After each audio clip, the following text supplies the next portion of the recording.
mo, Caroline. Hindi mo makukuha. Hustisya ng anak mo. Isa sa pamilya mong naghuhugas ng kamay niya.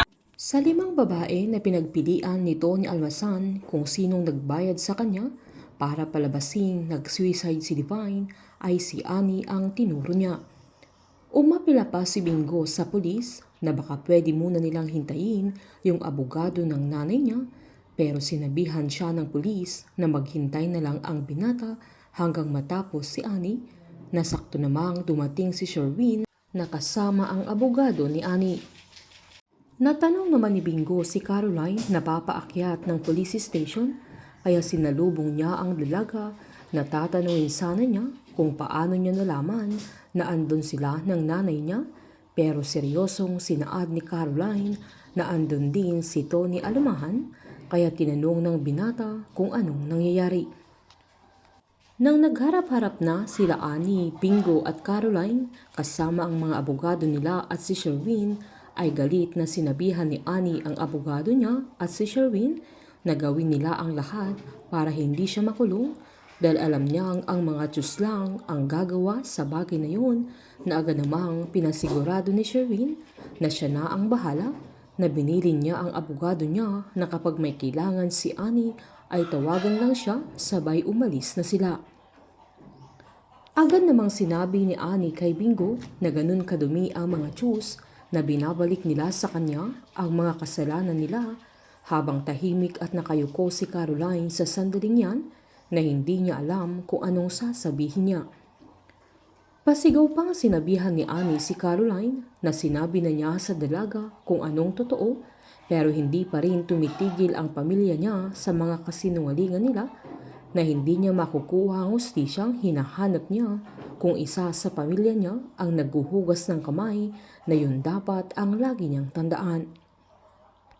Habang lumabas naman sila Cindy at Bettina sa kwarto ni Wilson para sabihin sa anak niya na tumawag si Gina sa kanya, na inaresto na si Annie ng mga pulis, na masaya naman si Bettina, sabay giniit niyang may grand entrance ba si Annie sa opisina nila, na siya din pala ang mastermind sa lahat para lang i-cover up ang krimen ginawa niya.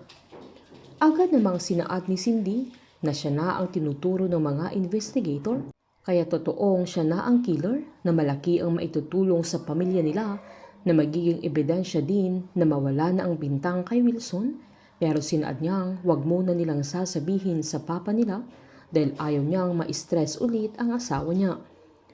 Giniit naman ni Bettina na sana'y mabulok na si Annie sa bilangguan, na natahimik naman ang mama niya. Habang tinanong naman ni Gina si Charleston kung si Annie ang nakita niya noong gabing namatay si Divine, na napabuntong hininga pa ang binata at sinabi niyang kahawig ni Annie ang nakita niya, dahil long hair din ang babaeng nakita niya, na tumakbo ito papalabas ng bahay nila. Sinaad naman ni Gina na hindi ganoon ang isasagot niya kapag tinanong siya sa korte na kailangan niyang panindigan na si Annie ang nakita niya, kaya tinanong ng binata kung hindi ba siya makakasuhan kung sasabihin niya yun, lalo't hindi talaga siya sigurado. Kaya sinaad naman ni Gina na sila lang ni Divine ang nakakaalam kung anong nangyari sa mga oras na yun, at hindi na matatanong ng korte ang isang patay. Habang nang paalis na si Caroline at abogado niya, ay hinabol siya ni Bingo, pero sinaad ng dalaga na wag muna silang mag-uusap, at sinaad naman ni Bingo na kailangan nilang mag-usap dahil may problema, pero nanindigan naman si Caroline na hindi sa oras na yun, dahil ayaw niyang may masabi siya na pagsisisihan niya, kaya wala nang nagawa pa si Bingo. Magsisimula nang magkakaproblema ang magandang samahan nila Bingo at Caroline, nang dahil sa nakaraan at sa kagagawan ni Feather Girl, na siya ang babaeng nasa likod ng lahat ng kaguluhang hinaharap nila Bingo at Caroline. Painit ng painit ang mga tagpo, sabay-sabay po nating subaybayan ang advance episode at ang nalalapit na pagtatapos ng Can't Buy Me Love dito po sa aking channel. Patuloy lamang pong manood at mag-subscribe para ma-update po kayo sa mga susunod na episode. Marami pong salamat.